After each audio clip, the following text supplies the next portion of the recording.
तो इसका मतलब ये है कि जब प्रेरणिक प्रतिघात बराबर धारतीय प्रतिघात के होता है, प्रतिघात के बारे में मैं आपको समझाऊंगी बाद में, पर फिलहाल ओमेगा एल को आप लीजिए प्रेरणिक प्रतिघात और 1/ओमेगा c को आप लीजिए धारतीय प्रतिघात।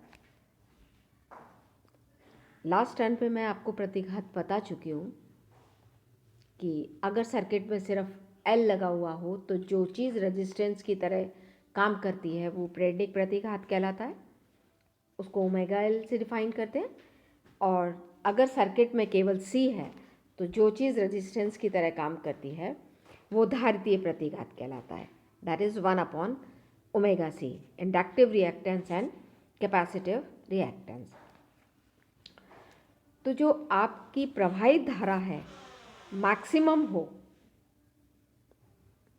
इस इवेंट को हम सीरीज रेजोनेंस, और जो ये सर्किट है वो कहलाता है आपका सीरीज रेजोनेंट सर्किट कहलाता है। तो I0 बराबर क्या आ गया आपके पास में, E0/Z। करंट बराबर क्या होती है, वोल्टेज अपॉन रेजिस्टेंस। तो यहाँ पर मैक्सिमम करंट I0 है तो मैक्सिमम वोल्टेज E0, और जो चीज़ रेजिस्टेंस की तरह काम कर रही है वो आपके पास में क्या है, Z। तो E0 और Z की वैल्यू लगा दीजिए, R² plus omega L minus 1/ओमेगा c का whole square to the whole power Z/2। अब ये वैल्यू मैक्सिमम हो तो इसका मतलब Z आपका क्या होना चाहिए, मिनिमम होना चाहिए। तो Z मिनिमम हो, Z मिनिमम कब होगा, जब ओमेगा एल बराबर 1/ओमेगा c होगा। तो Z मिनिमम बराबर आपके पास क्या आ गया, अगर ओमेगा एल बराबर 1/ओमेगा c होगा तो Z बराबर आपके पास में क्या आ जाएगा, Z minimum is equal to R के बराबर हो जाएगा। तो ये जो आपका सीरीज सर्किट है, जो सीरीज रेजोनेंट सर्किट है, ये आपका एक्सेप्टर सर्किट भी कहलाता है। क्यों कहलाता है, क्योंकि ये हमने देखा कि यदि धारा का आयाम जो एम्पलीट्यूड है I0 और जो प्रतिबाधा है Z, इन दोनों के बीच में हम ग्राफ खींचें, ग्राफ को अब आगे मैं बताती हूँ आपको। फिलहाल आप ये देखिए कि यहाँ पर जो रेजोनेंस फ्रीक्वेंसी है, इस रेजोनेंस फ्रीक्वेंसी पे आपकी करंट की जाएगी मैक्सिमम। अब आप इसका ग्राफ प्लॉट करिए पहले। तो ग्राफ में देखिए, ये ग्राफ मैंने बनाया है करंट और फ्रीक्वेंसी के बीच में। करंट और फ्रीक्वेंसी के बीच में ये ग्राफ मैंने बनाया है। तो आप ये देखो, जैसे जैसे फ्रीक्वेंसी बढ़ती है करंट की वैल्यू क्या होती जाती है, बढ़ती जाती है। और एक पर्टिकुलर फ्रीक्वेंसी पर ये करंट आपकी क्या हो गई, मैक्सिमम हो गई, E0/R। क्योंकि यहाँ पर जो सर्किट है उस पर इसका इम्पीडेंस मिनिमम होगा और Z मिनिमम बराबर आपके पास क्या आता है, R। तो ये आपके पास E0/R आ गया। तो इस समय आपने ये देखो, ये जो फ्रीक्वेंसी है ये आपकी रेजोनेंस फ्रीक्वेंसी है और इस फ्रीक्वेंसी पे आपकी करंट क्या हो गई, मैक्सिमम हो गई। तो ये आपकी मैक्सिमम करंट है।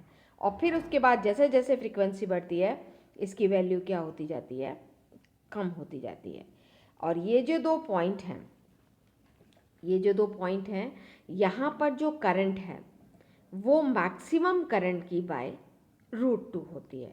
और ये पॉइंट हमारे हाफ पावर पॉइंट्स कहलाते हैं, अर्ध शक्ति बिंदु कहलाते हैं। तो आपने क्या देखा कि ये आपका धारा और आपकी जो फ्रीक्वेंसी है उसके बीच में ग्राफ हमने खींचा हुआ है। तो इधर आपने देख लिया कि धारा का आयाम जो है मैक्सिमम है रेजोनेंस फ्रीक्वेंसी पर, और जैसे जैसे फ्रीक्वेंसी बढ़ती है, पहले बढ़ता है पीक पे पहुंच के और फिर इसकी वैल्यू क्या हो जाती है, डिक्रीज होने लग जाती है। और ये जो कर्व है ये कहलाता है आपका रेजोनेंस कर्व। तो आपने देखा कि अनुनादी आवृत्ति पर यानी कि रेजोनेंस फ्रीक्वेंसी पर जो करंट का मान है वो अन्य फ्रीक्वेंसी पर धारा के मान से अधिक होता है। आप इससे पहले लेंगे तो भी इस वैल्यू से कम है करंट की वैल्यू, इसके बाद लेंगे तो भी कम है। यानी कि रेजोनेंस फ्रीक्वेंसी पर ये मैक्सिमम है, इसके दोनों तरफ इसका मान क्या होगा, धारा का कम होता है।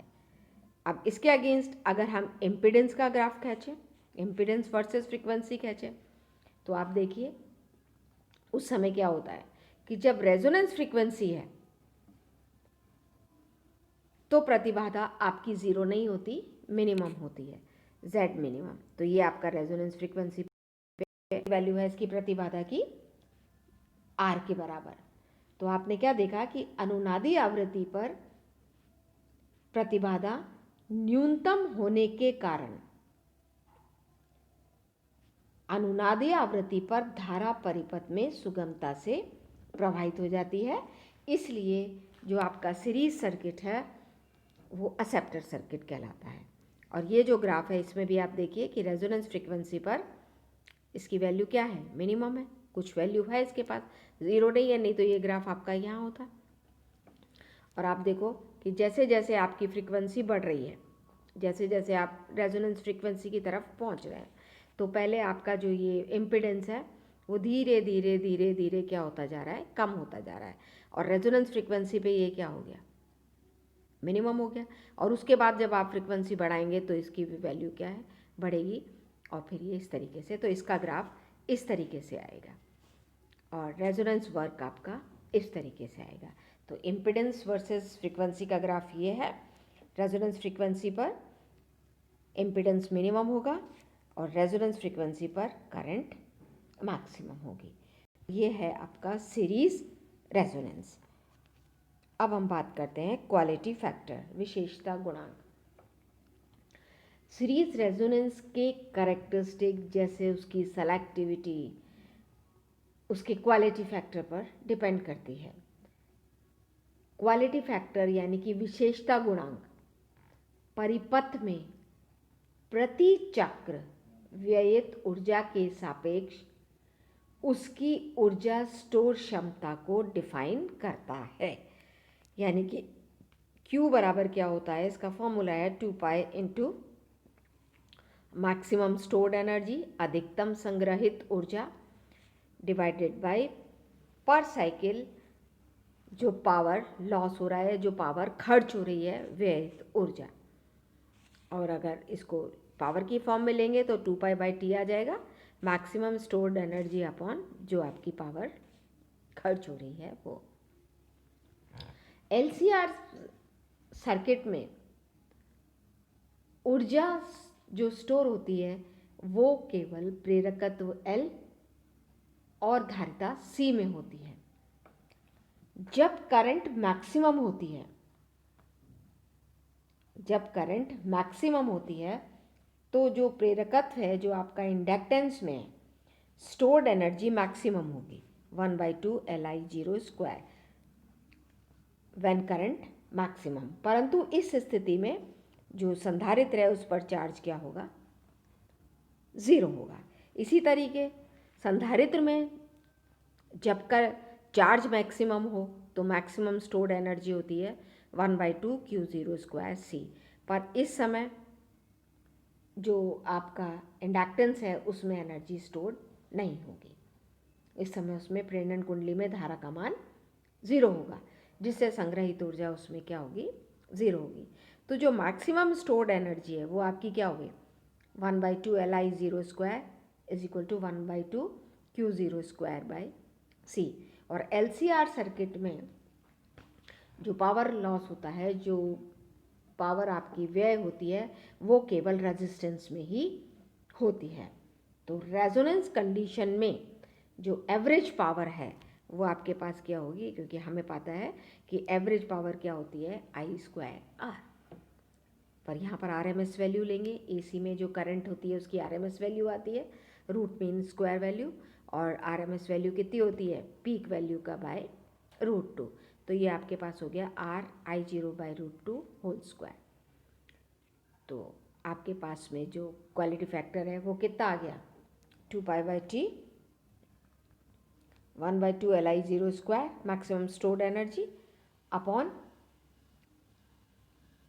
व्ययित शक्ति। व्ययित शक्ति आपके पास क्या है, RI0 स्क्वायर बाई √2। इनको सॉल्व किया, क्या आ गया, ओमेगा 0 L बाई आर।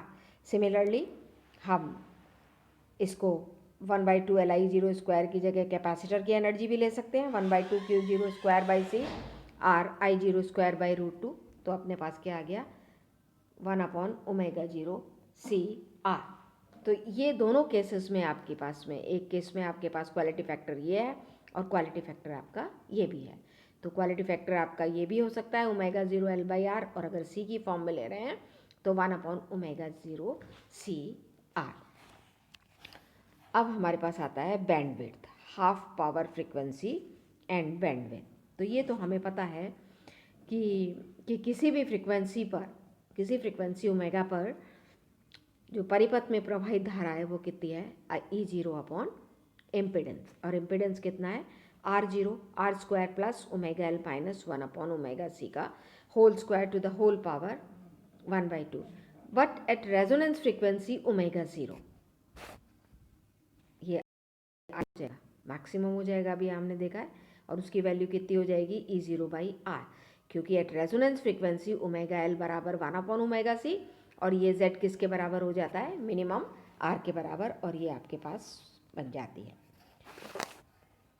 और ये भी हमें मालूम है कि जो LCR सर्किट है का केवल रेजिस्टेंस में होता है। प्रतिरोध में जो करंट और वोल्टेज है वो सेम फेज में होती हैं, इसलिए अवशोषित या व्ययित शक्ति का औसत मान कितना होगा, 1/2 I0 स्क्वायर आर, क्योंकि केवल आर में होता है। और जब सर्किट में केवल आर हो तो वी और आई सेम फेज में होंगे। तो व्ययित उसका जो आपके पास जो एवरेज वैल्यू है वो कितनी आती है, 1/2 I0 स्क्वायर आर, क्योंकि रेजोनेंस फ्रीक्वेंसी। और इसी तरीके ये तो आपके पास में इस पे आ गया। अब आप देखिए इस ग्राफ को, देखिए जो रेजोनेंस ग्राफ है हमने पहले भी स्टडी किया था, और मैंने आपको ये बताया था कि यहाँ पर ये 2 पॉइंट्स हैं। इन 2 पॉइंट पे जो करंट है वो मैक्सिमम करंट की बाई √2 होती है, परंतु इन पॉइंट्स पे जो पावर है वो आधी हो जाती है, क्योंकि आप इसका स्क्वायर करेंगे, पावर क्या होगी, यहाँ पर करंट कितनी है, I0 मैक्स बाई √2 का स्क्वायर इंटू आर, तो कितनी हो गई, I0 स्क्वायर आर बाई 2, और पावर होती कितनी है आपके पास में, I0 स्क्वायर आर। तो ये आपके पॉइंट है, यहाँ पर जो इसकी जो पावर है वो कितनी हो जाती है इस फ्रीक्वेंसी पे, ओमेगा 1 पे भी और ओमेगा 2 पे भी। ये नीचे आपके ओमेगा 1 और ओमेगा 2 हैं, यहाँ पर आपके पास फ्रीक्वेंसी, इसको आप नीचे ले जाएंगे तो ये आपकी ओमेगा 1 है, इसको नीचे ले जाएंगे तो ये फ्रीक्वेंसी आपकी ओमेगा 2 है। तो चाहे आप ओमेगा 1 लें चाहे आप ओमेगा 2 लें, दोनों फ्रीक्वेंसी पे पावर कितनी होती है, आधी। इसलिए ये दोनों पॉइंट क्या कहलाते हैं, हाफ पावर पॉइंट। क्या कहलाते हैं ये, हाफ पावर पॉइंट। और यहाँ पर जो करंट है वो मैक्सिमम करंट की बाई √2 होती है। तो कोई भी आप फ्रीक्वेंसी पे ले सकते हैं, ओमेगा 1 पे भी आधी होगी और ओमेगा 2 पे भी आधी होगी। तो आप चलिए, तो आपने लिया E0, ये 1/2 E0 बाई आर, अपन ने इसको सॉल्व किया, 2R स्क्वायर प्लस, जब हम इसको सॉल्व करेंगे तो हमारे पास ये 2 तरीके से आपके पास में वैल्यू आ गई। R स्क्वायर बराबर ओमेगा L माइनस 1/ओमेगा C का होल स्क्वायर, इसको सॉल्व कर लीजिए। ये तो आपके पास में क्या है, E0 अपॉन, ये तो करंट हो गई आपके पास E0, और ये इम्पिडेंस आप ले रहे हो, इज इक्वल टू किसके बराबर है, 1/2 E0 by are, 1/2 E0 by are. अभी हमने देखा है ये, अभी हमने इसको देखा है कि जो आपके पास में एवरेज पावर है वो कितनी है। अगर हम ओमेगा 1 और ओमेगा 2 पे दोनों पे हम ले लेते हैं तो उस पर हमारी कंडीशन ये वाली आ जाती है।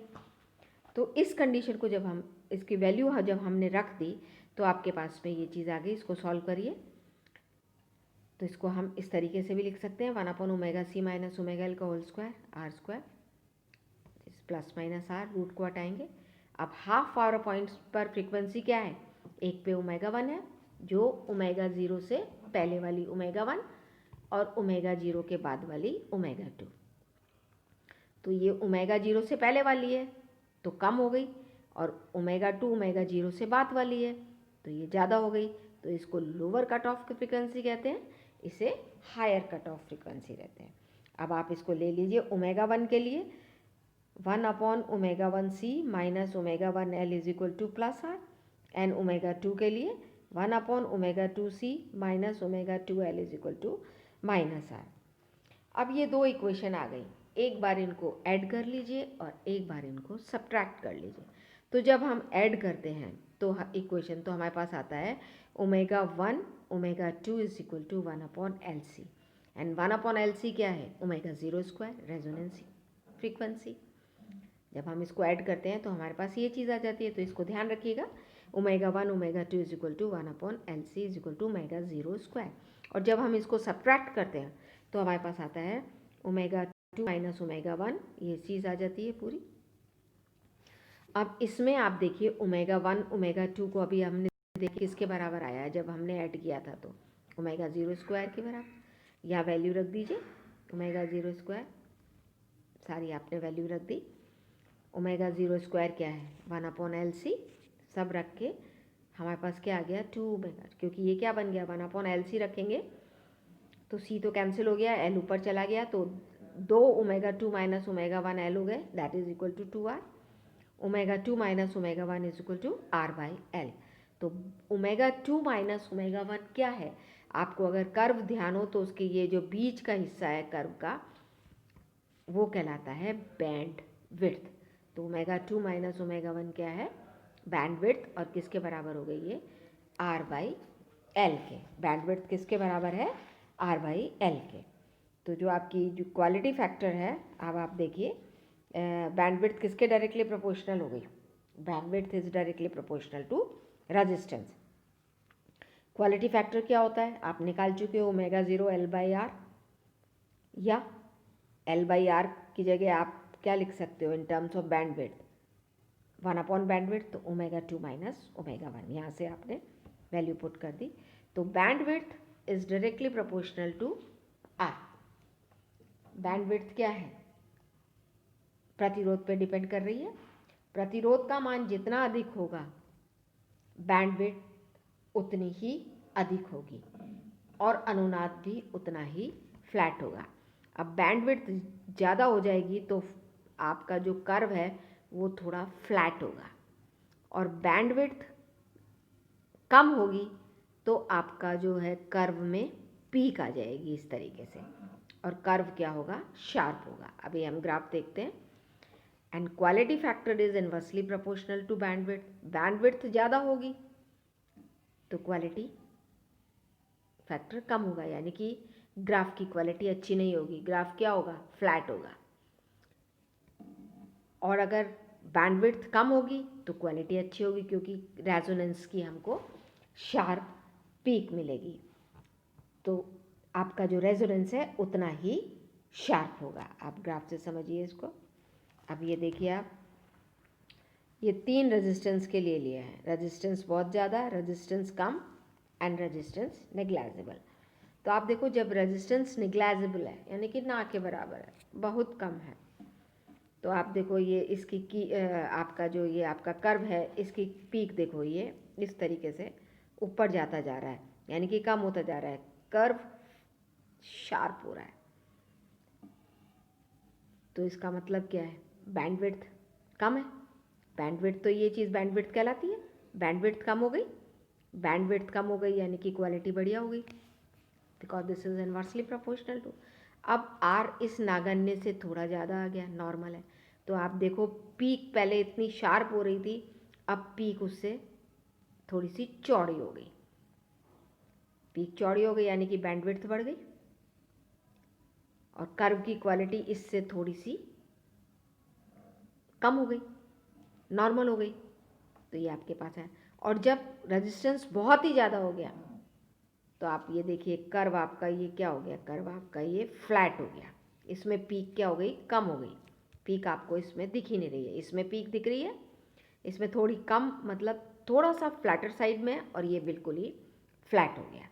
तो आपने क्या देखा कि जो आपकी बैंडविड्थ है वो रेजिस्टेंस के डायरेक्टली प्रोपोर्शनल है। अगर रेजिस्टेंस ज़्यादा है तो बैंडविड्थ भी ज़्यादा है। कर्व आपका फ्लैट है, उससे थोड़ी सी कम हुआ रेजिस्टेंस बैंडविड्थ उससे थोड़ी सी कम हो गई, कर्व की क्वालिटी बढ़ गई। बहुत कम है रेजिस्टेंस तो आपका रेजोनेंस कर्व शार्प हो गया। तो ये है आपका सीरीज़ रेजोनेंस कर्व। और नेक्स्ट टर्न पे हम पढ़ेंगे LCR पैरेलल रेजोनेंस कर्व।